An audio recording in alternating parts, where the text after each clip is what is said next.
how HR can fulfill the very demanding target from the business point of view, especially us working in overseas operations. Yeah, leveraging technology and innovation. That's really two keywords that will be able to us to catch up our competitors, right?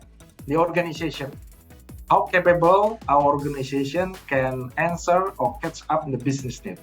That's the one that I think we need as HR leader, as function leaders, having to have a courage to see again, to reflect again. So we have to think also how we are able to transform into cost-efficient enablers by still providing the best quality of talent and the good services to our employees. But on the other side, I think that is it efficient enough? Is it so we call it, when designing our organization, I will call, fit for purpose organization. Just fit, okay? So it's not too much, but it's not also lack of, right? So this involves a lot of engagement from employees, from leaders, from functional leaders in that event, so that they can listen from the idea and the experience, that creating real values. Because in the end, we invite our finance team to audit what is called the added value of the company in US dollar. Welcome to a brand new episode of our special interview series, HR Revolution's Perspectives 2023 Experts Take, presented by People Matters in association with Darwinbox. I'm your host, Pallavi. Through this exclusive series, we get into conversations with top CHROs and thinking minds from the people and work landscape across Asia and break down the important talent trends across India and APAC. The series builds on insights from the HR Revolution Perspectives 2023 Empower and Evolve research study, which is one of the largest workplace transformation studies in Asia. The findings of this research study paint an in-depth picture of what companies and employees demand today through responses gathered from over 2,000 HR practitioners and 1,200 plus employees. For today's interaction, I'm happy to invite Alexius Purwoto, Manager, Human Capital, Pertamina International EP. Having extensive HR management experience gained at leading EP multinationals, including 4 years of assignment in the Middle East, Alexius' expertise lies in domains like change management, recruitment, expatriate and national administrations, people management, organization review, and much more. To navigate this conversation, we have with us one of the authors of this study, Vikrant Khanna, Global Head Value Management Advisory and Solutions, Darwinbox. Through his professional journey of over 18 years, Vikrant has multi-geographic experience spanning global and regional transformation, industry development, and change management. He has worked across roles in business development, program management, and solution development. Thank you so much, Alexius and Vikrant, for your time to be part of this series. I will now hand over the mic to Vikrant for further discussion with Alexius. Over to you, Vikrant. Alexius, it is wonderful to be speaking to you. It will be excellent to hear your opinions around the research, around HR transformation, and around just the changing world that we are living in as part of this expert talk series that we are running, Darwinbox and People Matters together. What makes this conversation even more special is the fact that it's one of those rare opportunities that I get to be learning from people who are working in a Fortune 150, Global Fortune 150 organization. So thank you so much for making time. For our viewers, it's a pleasure to be bringing to you yet another episode of Expert Talk. The Expert Talk presented by Darwinbox and People Matters is a culmination of research, community building, as well as advancing a dialogue around HR transformation. We recently concluded our research titled HR Evolution's Perspectives. This research in its very first year has become the largest research of its kind in Asia Pacific. We saw participation from over 1,500 organizations and over 1,500 employees.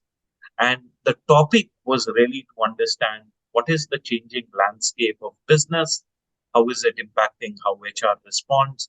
And what's the new narrative for HR transformation? So, without further ado, Park Alexius, welcome to this conversation. Once again, glad to have someone like you with us today. And just to open up the conversation, uh, 80 to 82% of our respondents to the research are looking at high growth for themselves, and growth over here is not just revenues. Growth is growth in profitability, growth in headcount, growth in expansion, be it organic expansion or M&A activity.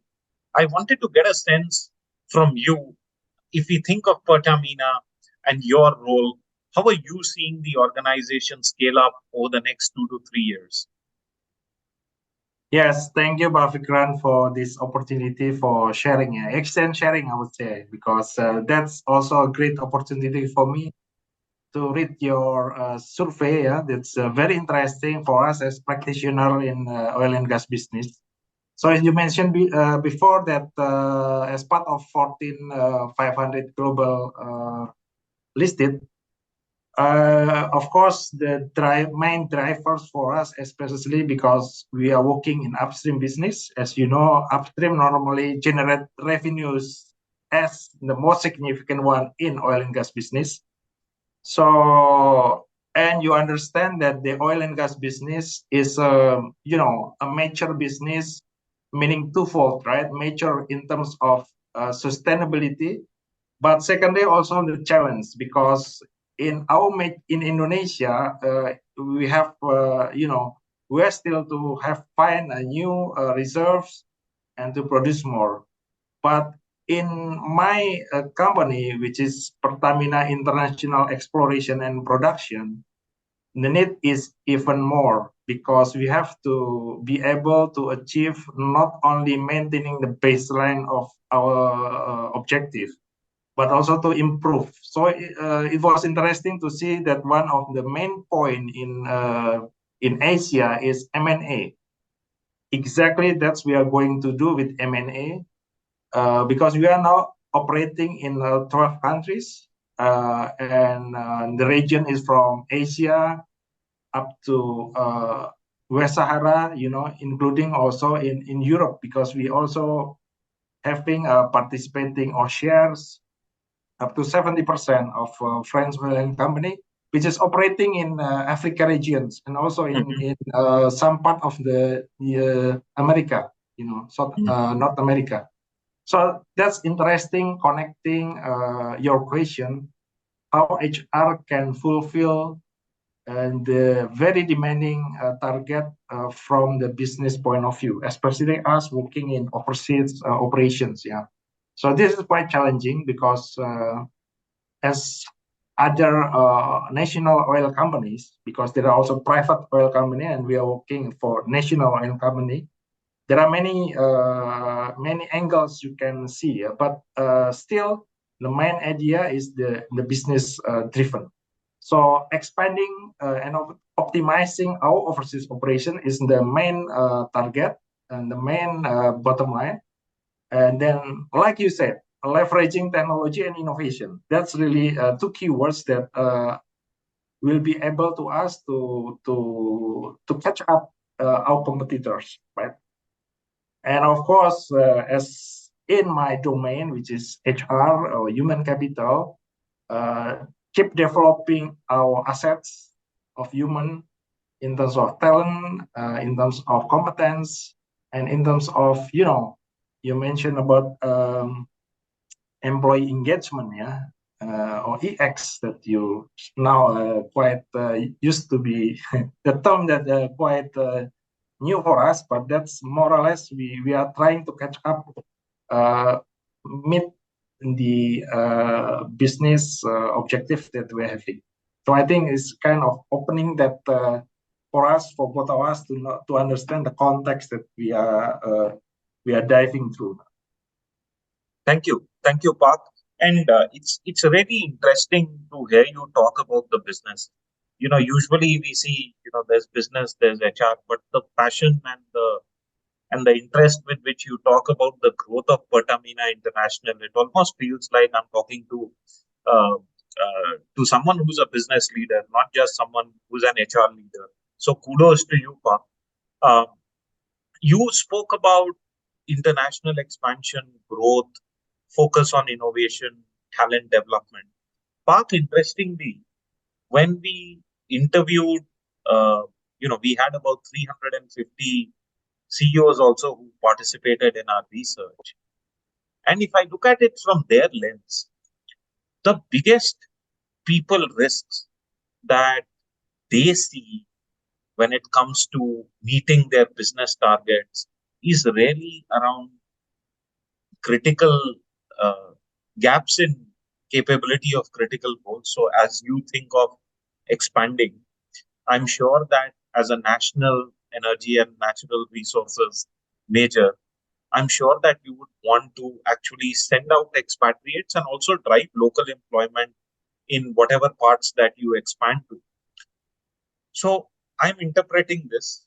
One of the gaps which our CXOs feel is the most pertinent gap today, preventing business growth from happening, is around the gaps which are there in critical roles, which you need to run the business.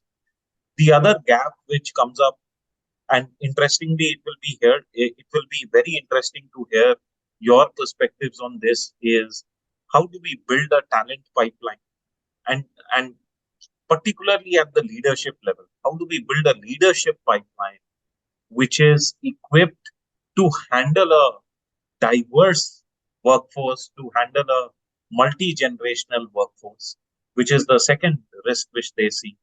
And the third risk which CEOs are particularly concerned about is the pace of change in the external environment is happening so rapidly that the concern is how do we continuously foster a culture of organizational change within the organization. How relevant are these to you when you think of your role, when you see your organization? And it will be very interesting to hear if there are certain steps or signature programs which your organization is running to address some of them. Yeah, exactly, Pak Afgan. So your question is really hit and the one that very critical for us to facilitate all function leaders, in different domain in what we call is in the core businesses, able to adapt to all the challenges. Of course, the first is the house itself, right? The organization. How capable our organization can answer or catch up in the business need. That's the one that I think we need as HR leader, as function leaders, having to have a courage to see again, to reflect again. Are our houses capable to answer their challenges, right? The second point, once we understand the business target, the business aspiration, all the ambition that we are having for the long term, not only in the short term I mentioned, then we have to prepare the house. It's like, it's a kind of, we are having from a small house to be able to develop even in larger houses to answer all the business needs. So that's the first thing we have to have courage to review, and of course, if necessary, to reorganize, right?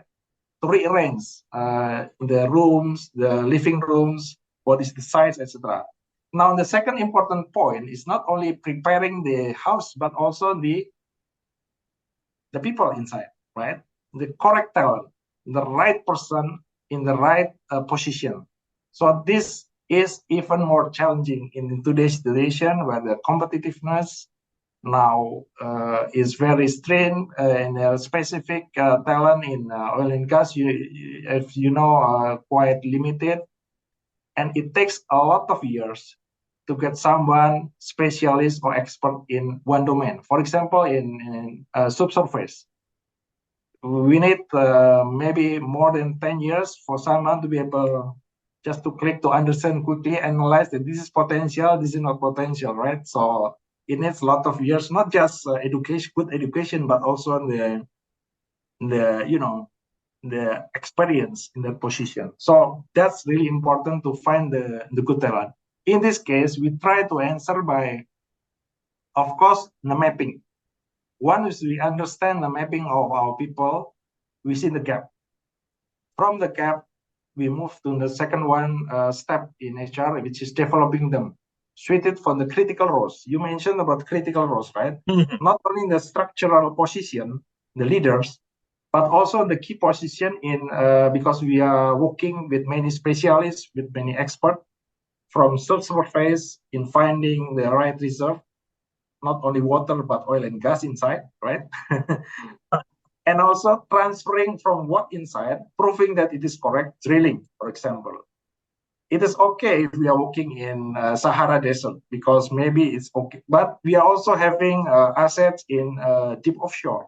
So how we combine these two different nature, but having those capabilities and expert. So we are having kind of tools, assessment tools, competence tools, and also the functional leaders. This is important because not only the structural leaders working directly in the operation, but someone overseeing all of its function deeply to understand the talents, to understand the context of the competence that needed for its talent in its different function. Then the one who will playing the chess, moving one person in the right person in different position in different countries like this. So I think this is quite critical. The third point is we are having a kind of assessment tool. From time to time, we have to understand, is there still any gap? Is there still any thing that we need to fulfill? So we have a regular assessment to understand the competence of our talent. And of course, this last point is very important. When we are busy with working target and working hours, sometimes we forget in learning. So the learning culture, I think, is really important, not only by reading books, because that's also important, or attending classroom session, that's important. But the theory of 10%, that 70-20% is more important in job assignment, but we have to make it structured. So this is quite a challenge and also opportunity for us when we see the map of our people. So I think more or less to answer your question, how we prepare or answer the challenges mainly in critical roles and risks that our high demand business is already in place like today. Fantastic, Pa. It's very interesting to hear how your organization is thinking of not only the role holders, but when you were taking the house example, to me, it tells me that you're looking at a long-term capability view. How will that capability be built internally? And then also, one of the points which you mentioned, and I'll have a follow-on question, particularly for the upstream business, right? You spoke about we want strong functional leaders who can move people from one project to the other. When you were taking the Sahara versus a deep offshore example of an asset. Now, I have a follow up there. Typically, if one sees the way an upstream business can drive talent mobility, right? That we found oil here, hopefully not just water. We found oil over here. How do we really deploy our most optimized view of talent over there? And this could be a global talent pool being deployed either in Africa or, like you said, with your global spread. It could be even in parts of a deep offshore ocean, right? I wanted to understand, in your business particularly, talent mobility happens very seamlessly. What is the secret behind it? How are you able to move people from one location to the other, from one role to the other, so seamlessly? Okay. So of course we need to prepare we are we are an international company, right? So first we have to make the infrastructure of the really basic one, the compensation and benefit itself. First, we have to be competitive and fair to the people we send abroad. Because otherwise, if they are good and they get more experience, and very easily they can jump to another company, right? So this is part of retention strategy for us. And secondly, of course, we have two types of employment. First is we operating the asset directly. It means we are the operator, as you see in the concept that we can, based on our own decision, we can send our talent and exchange anytime, right? Mhm. That is manageable, easier, I would say. Easier because we don't have to face other parties. But today, majority of our employees working abroad is as a secondary. We are not working alone there. We are not the only operator. We have partners, and they are big companies. You mentioned it, Shell, ExxonMobil, okay, Petronas, etc. So in this specific case, apart from we are confident with our talent, we have to be able to convince our partners to say that this is our best talents and they deserve to work to secure even our operation, my operation and your operation. So you see, money is there. So they also put their risk to our talents. So this is quite critical. And for us to convince them, not only by telling them, but putting the right talent. So it kind of living evidence.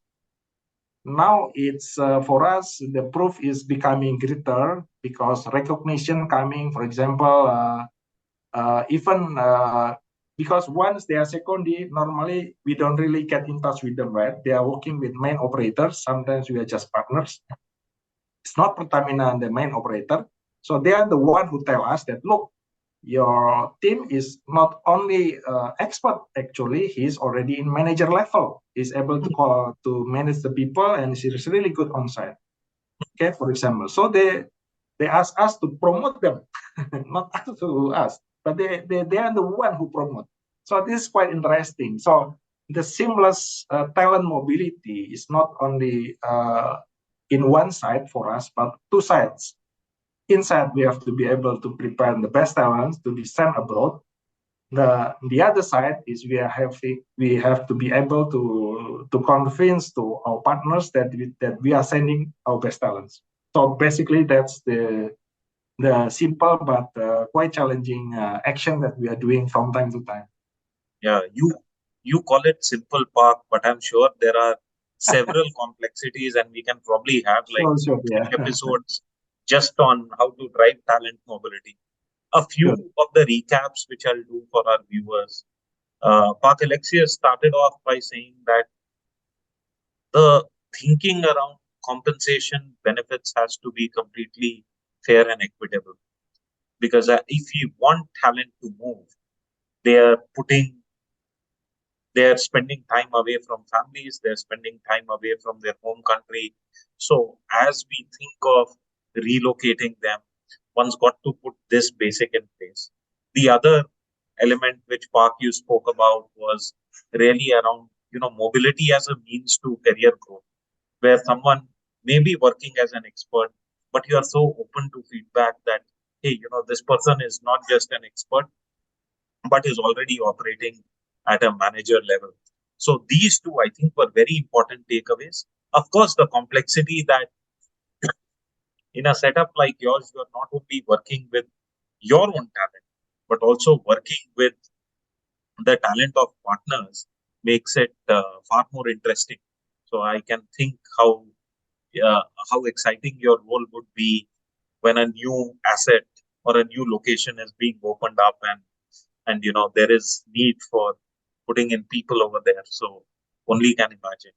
Uh, Park, we've touched upon the voice of the CEO. We've touched upon certain business related talent challenges.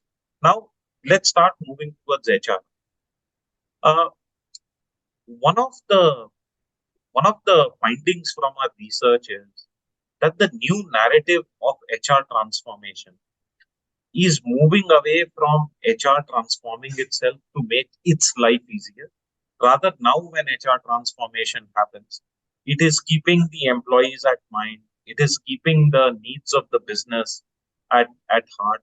And more importantly, there was one theme which came up as a top two, top three theme this year was how can we transform HR in a way that our eventual outcome is that we are empowering our frontline staff and our managers. Now, if I think of your business, where the workforce is so distributed as a national player, as a global Fortune 150, with the global spread which you have, not everyone is really based out of the headquarters. People are so distributed. In a setup like that, if you think of empowering your frontline managers and your frontline staff, what does that mean to you? Yeah. So I think in terms of, apart from the growth and higher revenues, of course, there is, what is called cost optimization, right? And we are part of it. I mean, HR part of it. So we have to think also how we are able to transform into cost-efficient enablers by still providing the best quality of talent and the good services to our employees. And that's, I think, the key message, not only by, evolving or enlarging just like that, but we have also to be able to challenge in positive way once there is a kind of proposal for especially additional of people, right? Well, I understand it's quite paradoxal. Once we are requested to be more aggressive and more, getting quicker and faster, but on the other side, we have to think we have to be able to think that is it efficient enough? Is it so we call it, when designing our organization, I will call, fit for purpose organization. Just fit, okay? So it's not too much, but it's not also lack of, right? So I think this is the key point that, should be adjusted from time to time. Now, how about the strategy to fill the need? We don't have to be having a kind of, structure or organic position. We have technology, right? We challenge the function from IT, okay, to help us, to help the function, to make a kind of system or improve our efficiency. That's one way. Okay, we need quick expert in the organization, but not in long term, but they should be ready. So that's outsourcing strategy, right? This is the one that we need to think kind of flexible enough. We can just put in what is called on-call basis contract for expert. Of course, we are having we have to be able to invite the good headhunters in this case, so they can find the right talents to help us in short term. A consultant like you, for example, if needed, necessary, we are not hesitate to work together with these experts. That's different kind of strategy in make the aggressiveness, the aspiration can be fulfilled, can be from different angle and strategy. So especially in the manpower strategy, I think that's workable. Now, of course, in the organic position, that's the one I mentioned below. For our talent themselves, they have to be able to adapt with this situation. From the leader's point of view, they have to be able to see the overview of their function, what they need, the resources they need, the period they need, etc., versus the target of each function. From the team, yes, we have to engage them. in the big picture, they have to understand we are going to where. When they are doing day-to-day routine, they have to understand that this is a really important job. Look, for all of you, for whatever level you are having, that you are part of the big ship and finding precious treasures anywhere in the world. So more or less that I think the general message that we have to deliver to our leaders, to our team, regardless the the type of the contract they are having. Yeah. That's interesting to hear, Park. So no differentiation based on the contract, a very well segregated view across leader, team, your expert. And you know, I I just want to take it a step ahead. Part of the empowerment also comes from how leaders are being role models and doing their management walkthroughs.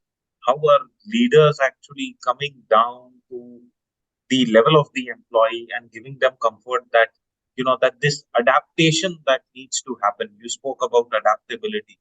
This adaptability is a journey, and the entire organization is behind you. Any specific examples that you have around how leaders really drive this engaging workforce? Yes. So the first I mentioned before is about the traditional one, an interactive town hall meeting led directly by our CEO. So it's a hybrid program, hybrid event. Both scheduled minimum 4 times a year. It's a quarter, okay, and even ad hoc meeting. So, for example, we are having a kind of big celebrating, success, or even having a new target and need to introduce quickly so the team could understand what is it and how can we support each other. Okay, so we have ad hoc. That's the traditional approach. The second one is also we call it regular one. This connected to our business safety also. Why? Because it's called management walkthrough. This is where the management, the leaders, came directly to, well, in Jakarta, of course, this is head office. We interact quickly, we interact easily. Only 3 floors, right? But from time to time, we also send our management team on site, where our people working in Sahara, where our people working in deep offshore, okay, just visiting them to say hello and also to get the feeling apart from the business objective, right? So this really engage, and you can feel, look, our management are taking care of us by visiting us in the middle of Sahara, for example, or in the middle of the offshore rig, right? And I think this is a kind of good message how to embrace our employee experience in another level that make it not only talking about their work, but also they can share their concerns. So from that, normally the homework come to HR because we have to follow up with, from the basic things that we didn't expect actually, but becoming an issue. And we have normally a follow-up list. So, okay, this is a kind of checklist that normally we follow up at the point. Understand. It's very heartening to hear that leaders go out there in remote locations to spend time with the employees. I think there is increasingly a concept called leadership in the square, which is coming up, that I'll not be a leader who sit on the top, but in fact I'll be a leader who's amongst you. Really happy to see Pertamina embracing it. Park, I would love to continue this conversation, but we have a time limit for these interactions. I could learn so much more. We spoke about so many changes happening in the business, in the talent landscape. the expectations of employees changing. In a sector, particularly where you operate, there is so much pressure of regulators. There is so much pressure of new practices. If you think of ESG being such an important driver and a reporting factor for your sector now. And last but not the least, what makes it even more difficult for you is difficult and good both for you is the fact that you're a national pride also as an organization. So if we put all of this together, how has HR coped up with all the changes? What are some of the strategies and operating model shifts that you've seen in HR to support all these massive changes? It will be really good for our viewers to know that. Yeah, strategy changes means different business outcomes, right? Yes, And Parth. normally, HR supporting different business outcomes. How is HR driving new roles, a new structure perhaps? What's happening in HR to keep pace with all these changes which are happening around us? sure, yeah. I I also mentioned earlier that we are not just working for HR for just traditional HR administration, right? We have to understand our business. I think this is the bottom line when we are planning from organization capability readiness, from talent readiness, and also for retention policy readiness. Apart from industrial relations issues that we have to be able to tackle, not disrupting our operation, because we are dealing with employee representative also. So I think we have to understand what business needs from us to support, right? So I think that's the keyword. So we have to be aligned with the business strategy. That's number one. So I think the second one is technology is a keyword. I admit that we are not really in advanced phase, but we are reaching that phase because I think HR tech solution is another keyword that can help us to drive our agility and EX in our organization. So we are thinking about cloud-based, mobile-friendly apps that we are having today. So I can just check my, of course, email, my payslip, my data update, my aspiration, right, in my handphone, okay, in my mobile device. So, but it's not enough. I think tech should be able to be closer to what is outside saying about data analytics, about AI. How can we adjust HR and implement that technology to improve, to leverage our, EX experience? Yes. Now, another thing that we are doing here is the innovation culture. So it's kind of tradition, which is for me, I conclude that it's finally a good tradition, is because we are having a competition across the upstream, starting from each company. For example, in the end of the month, we are having innovation competition among us, where all groups or employees from different functions, from cross function, can present what has been done, not what they are going to do, but what has been done as kind of innovation. So this involves a lot of engagement from employees, from leaders, from functional leaders in that event, so that they can listen from the idea and the experience that creating real values. Because in the end, we invite our finance team to audit what is called the added value of the company in US dollar. So it's converted in, this is innovation A. We are able to improve the production quicker and shorter compared to the previous practices, and we have been minimum 1 year. They have to be able to be approved, and then it's converted in values in US dollar. what is the values. So it is part of the competition that I think quite positive in our company, the culture of innovation, right? So I think the rest I already mentioned, to engage employees in our business strategy announcement. So, but the two things that I mentioned earlier is I think important to highlight. That's it, Vikram. I think. Yeah, and it's you covered it all right. It's not just about understanding the business, it's aligning to the business, equipping your employees, the role of technology. I particularly like the innovation culture which you were talking about and how that is yielding the right results. It's there is so much that I've taken from this conversation today.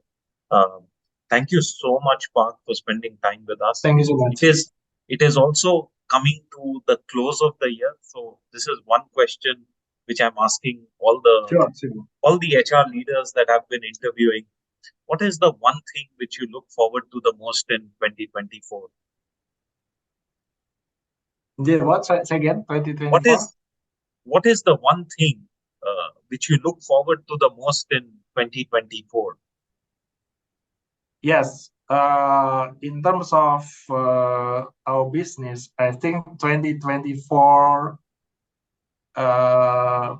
for us in Pertamina International EP, we are having more horizon, in M&A aspects, in operational part with more production, both gas and oil. And our optimism in dealing with our partners to have more, profitable revenues for us, new negotiation, new partners, not only the existing one, but even with the existing partners, we are optimistic that even in the first quarter next year, we are able to be having a more, mutual, I would say, mutual benefit, because that's what we are doing today, dealing with the big partners, big players, small players. As long as the end of the day will be profit, and then I can see it from today that will be our new, optimistic and bright business for upstream, especially for us in international assets. Fantastic. Wishing you the very best, Park Alexius. Thank you once again for making time for this conversation. Thank you so much for the time also for sharing for us. Thank you. Thank you so much, Vikrant and Alexius, for sharing your wonderful insights and spending time with us and being part of this conversation. For everyone watching this interview, big thank you for tuning in and encouraging us to become better with every episode. This is also to remind you how to get a copy of the HR Revolution Perspectives 2023 Empower and Evolve study. All you have to do is to click on the link provided below this interview and get the copy now. For more details on how to automate day-to-day HR processes, steps to simplify human interactions, and getting actionable insights to build better workplaces, you can visit www.darwinbox.com. That's all in this episode. Stay tuned as we bring another insightful discussion on HR Revolution Perspectives 2023, experts take and deliberate solutions with the top talent leaders in the region. Thank you and have a good day.